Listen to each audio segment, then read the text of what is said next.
এখন আমরা চলে এসেছি আমাদের গ্রামে রথের মেলাতে। আর ওদিকে চলছে অনুষ্ঠান, আর আমরা এখানে মেলা দেখতে এসেছি। আর আমাদের ছেলেগুলো এই যে এখানে জাম্পিংয়ে উঠে তুরুক তুরুক করে ঝাঁপ মারছে, আর আমি ওদের জন্য এখানে দাঁড়িয়ে ওয়েট করছি বাচ্চাগুলোর জন্য। তারপরে ওদিকে দাঁড়িয়ে থাকতে থাকতে দিলাম এদিকে মেলা বসে গেছে।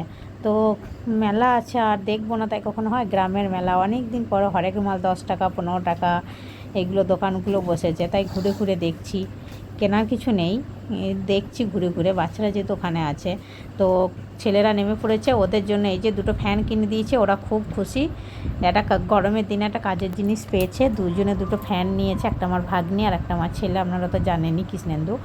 আর তারপরে কেনার পরে ওরা দুজনে লেগেছে, মামি তোমাকে একটু হাওয়া করে দিই, ছেলে লেগেছে মা তোমাকে একটু হাওয়া করে দেখায় কেমন হাওয়া হচ্ছে।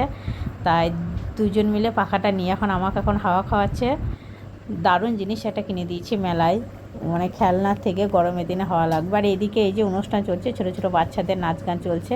আর গ্রামের অনুষ্ঠান মানে জানেনই তো, গ্রামের প্রত্যেকটা মানুষ কি সুন্দর মেঝেতে তিরপল পেরে বসে বসে অনুষ্ঠান দেখছে, আর হাতে একটা করে হাত পাখা নিয়ে পাখা করছে। তো দেখা শেষ হয়ে গেছে, তো এবার যাচ্ছি বাড়ি ফিরে, কারণ ছেলে আর থাকবে না, কথাই বলে না সেই ঝোলাতে চাল পড়ে গেলে আর ছেলে আর থাকে না। তাই ওদের মেলা ঘোরা কেনাকাটা শেষ, এখন আবার বাড়ি ফিরে যাচ্ছি। চলুন, বাই।